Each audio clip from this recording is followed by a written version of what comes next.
In this video, we're going to discuss 7 reasons why real estate investing is such a powerful asset class to build wealth over the long term. We'll reveal the investment trades that millionaires have used to amass great fortunes and show you how you too can take advantage of them, even if you don't have access to large amounts of capital. We'll also discuss why real estate so often results in greater returns than saving cash in a bank, buying bonds, or even investing in stocks. And we'll take a look at how to accelerate your investment returns even further through a process called refinancing. Let's dive right in.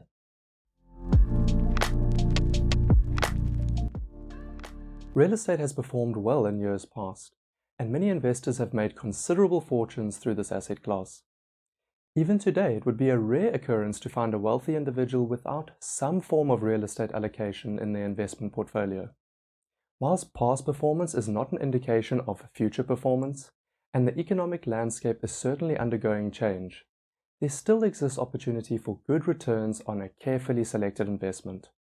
Let's start off with discussing some principles around investing, inflation, and how real estate investors use inflation to their advantage. Now remember that the purpose of investing is first and foremost to counteract the effects of inflation on our wealth. Prices of everything we need, whether it's rent, food, or healthcare, are constantly increasing. Our money buys us less and less over time, and it's this loss of purchasing power that investors try to guard themselves against. If inflation is 10% per year, you need an investment return of at least 10% just to ensure that you're not losing wealth, just to have the same buying power as you did last year. Fortunately, real estate prices have largely outpaced inflation, historically speaking. At least they have in the US. As you can see from this chart, housing prices, represented by the purple line, largely remain well above inflation, which is represented by the CPI data in green. Now, we'd like to make it clear that the CPI index is a manipulated metric. It is well established that the CPI does not accurately reflect the full impact of inflation on the average person's pocket. So in reality, inflation is likely to be higher than what you see represented here. But the good news is that house prices also vary depending on the type of property you buy and the location in which you buy it in. The house price index, or the purple line, represents an average change in house prices across 400 US cities. This means that real estate growth in some of these cities will be lower than the average, and in other cities higher than the average. It goes without saying that professional investors look to buy real estate in locations which are likely to offer above average returns. Now, as much as we detest the idea of inflation, for reasons we won't get into in this video, real estate investors can benefit significantly from inflation in the long run. And here's how. Most of us receive an increase in income each year, whether it's a salary increase or whether we're forced to raise prices of the goods or services we sell in our own businesses. Although these increases are probably not enough to counter the impact of inflation, the value of our income is still increasing. The beauty for real estate investors using mortgage bonds is that your mortgage repayment is not affected by inflation, and this means that relative to your earnings, your mortgage payments become cheaper and cheaper over time. Here's a quick example to illustrate this. Say you earn $5,000 per month and your mortgage payment is $1,000 per month. Next year, your income might increase to say $5,250 per month, while your mortgage remains at $1,000. The following year, your income increases to $5,500, with your mortgage still remaining at $1,000 per month. And after 10 years, your mortgage payment becomes relatively insignificant compared to your income. What's happening here is that inflation is causing the debt to become cheaper and cheaper over time. Of course, this assumes that there's no change in the interest rate, which is something that any investor must be mindful of. But the principle remains. Your mortgage debt becomes cheaper over time relative to your earnings. One last point to mention is that your rental income in all likelihood would also increase year on year as you apply rental increases to your tenants. So this further lightens the load of your mortgage repayment on your budget as time goes on. Investing in real estate is a big financial commitment. Even though you can use a mortgage to finance it, there may be instances where you are required to put down a deposit, and there are also purchase costs to consider. Some banks do allow you to finance purchase costs, but this is becoming less frequent in our experience. So you'll most likely need to have some capital saved up before jumping into the real estate market. Now, in saying that, real estate is a very diverse asset class with numerous different options on offer. You don't need to put yourself under pressure to try to acquire an investment which is beyond your financial means. If you can't afford a house, consider investing in a small apartment. If a location you've had your eye on is too expensive, look in a cheaper area or a smaller city or something more suitable. If that is still out of your financial reach, why not consider investing in a mobile park home or tiny home? We all have to start somewhere, and because real estate is such a diverse asset class, there's generally something for everyone. Many investors prefer real estate over other investment classes such as stocks or bonds due to the level of control and influence that they can personally exert over their properties. In the case of stocks, for example, there is nothing that any single investor can do to influence the return of those stocks. But with real estate, the investor is far more in control and can make direct decisions which greatly impact the return on investment. Examples include renovating to increase the property value and get a higher rental income, sourcing a more reliable tenant to further secure an income stream, employing clever financing techniques, building an extra rental unit on an existing property you own, partitioning a house into 2 separate units in order to increase rental income, or letting your apartment out on Airbnb in order to charge a higher nightly rate, to name but a few examples. As you can see, this makes real estate a far more flexible investment than most other traditional asset classes, and this allows investors to achieve outsized returns in many cases. So if it's versatility that you're after, look no further than real estate. Real estate investment offers a number of tax advantages which other investments do not. As an investor, almost all business costs are tax deductible against income you receive from your real estate investment. Under certain circumstances, you can actually end up paying less tax on your salary and even receive a tax refund.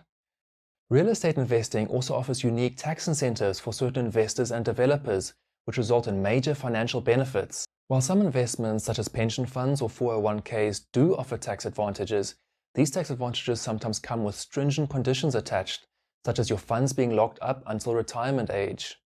Real estate allows you the benefit of tax deductions whilst retaining a much higher degree of control and flexibility over your money. Finally, real estate offers an investor the unique ability to reap some of the capital growth returns without having to pay any tax. In the case of most other investments, the only way to benefit from an increase in value is to sell the investment. With real estate, however, it's possible to retain the investment whilst extracting the gain in value on a tax-free basis through a process called refinancing. Let's take a closer look. A big advantage of real estate investing is that you can access the growth in your investment without paying taxes and without having to sell it. With other investments such as stocks, for example, if the value of your stock portfolio goes up and you want to realize some of those profits, you would need to sell the stock. Obviously, this means that you would terminate the investment and no further profit is possible. And to make matters worse, you become liable to pay tax on any profits you make, which significantly reduces your investment returns. This is where real estate investing really shines. Investors can use a method called refinancing to access the growth on their investment without having to sell it. Once a meaningful amount of capital growth has taken place, an investor would approach their bank for a second mortgage. This mortgage allows the investor to extract the difference between the existing mortgage and the new increased capital value of the property. The beauty of this is that loans are completely tax-free. All interest paid on the loan will be fully tax deductible, provided the capital is used to further the investor's real estate business. This can take the form of renovations to an existing unit or a deposit on a new unit.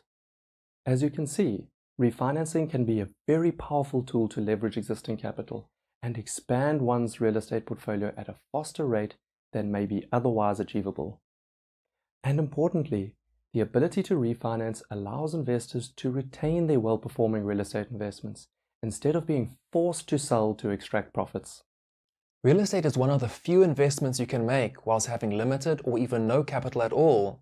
If you can secure a 100% mortgage from a bank, you can own an expensive investment without having to put down any of your own money.